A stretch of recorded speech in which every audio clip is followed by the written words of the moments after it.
Alors j'ai lu le rapport de l'OMM, on va dire en diagonale, mais effectivement il vient renforcer un diagnostic que l'on connaît déjà depuis les rapports du GIEC notamment et toutes les dernières publications sur les perturbations du cycle de l'eau, l'épuisement des nappes des eaux souterraines et l'accélération enclenchée par le changement climatique.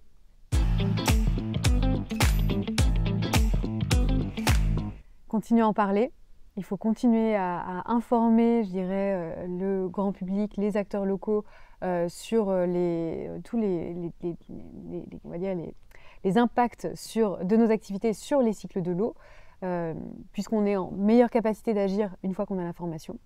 Et les actions à proprement parler, elles sont déjà à l'œuvre dans certains territoires en France. On a déjà tous les outils, on a déjà les aides, on sait déjà ce qu'il faut faire, je dirais.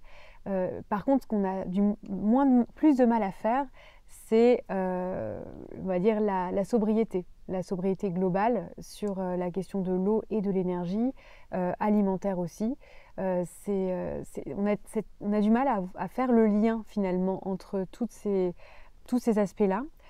Et donc, si on parle d'adaptation au changement climatique en passant à côté des mesures de sobriété qui impliquent de réduire les prélèvements dans les nappes et dans les hydrosystèmes, eh bien on passe à côté de quelque chose. Donc je dirais la sobriété, l'adaptation et le dernier pilier, c'est celui de la régénération des cycles de l'eau.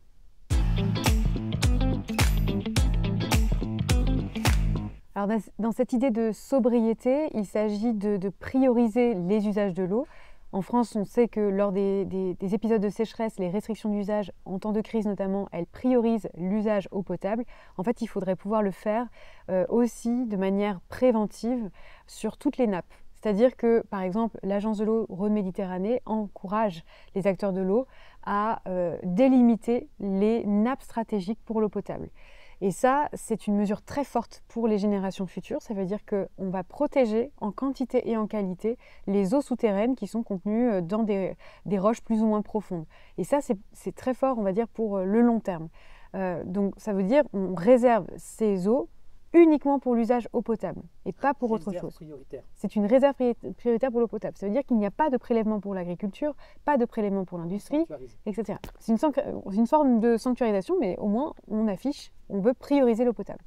Ensuite, il y a la deuxième chose, c'est de définir sur toutes les eaux souterraines qui sont utilisées pour l'irrigation agricole, il s'agit de définir ce qu'on appelle des volumes prélevables, c'est-à-dire qu'on ne dépasse pas un volume qui est défini par rapport à des études hydrogéologiques et qui délimite la capacité de renouvellement de l'hydrosystème. C'est-à-dire qu'en tenant compte du changement climatique, si on passe un certain volume, on met en danger la capacité de l'hydrosystème à se renouveler.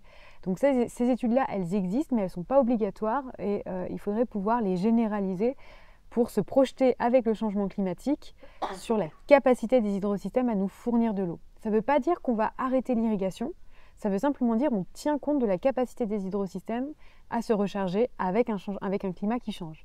Et la troisième chose, effectivement, il s'agit d'envisager ce qu'on appelle la recharge passive des nappes ou la recharge active dans un cas très avancé, très contraignant. La recharge passive, c'est quoi? C'est tout simplement infiltrer l'eau et recharger les sols et les sous-sols. Donc ça, c'est un des principes clés de l'hydrologie régénérative. Et l'avantage, c'est qu'on n'a pas besoin d'énergie pour le faire. Et on compte sur le pouvoir naturel des sols et des hydrosystèmes à recharger les nappes en profondeur. Et ça, c'est quelque chose qu'on peut faire aussi, qu'on peut déployer très largement par un certain nombre d'aménagements peu coûteux qui peuvent être faits à très grande échelle.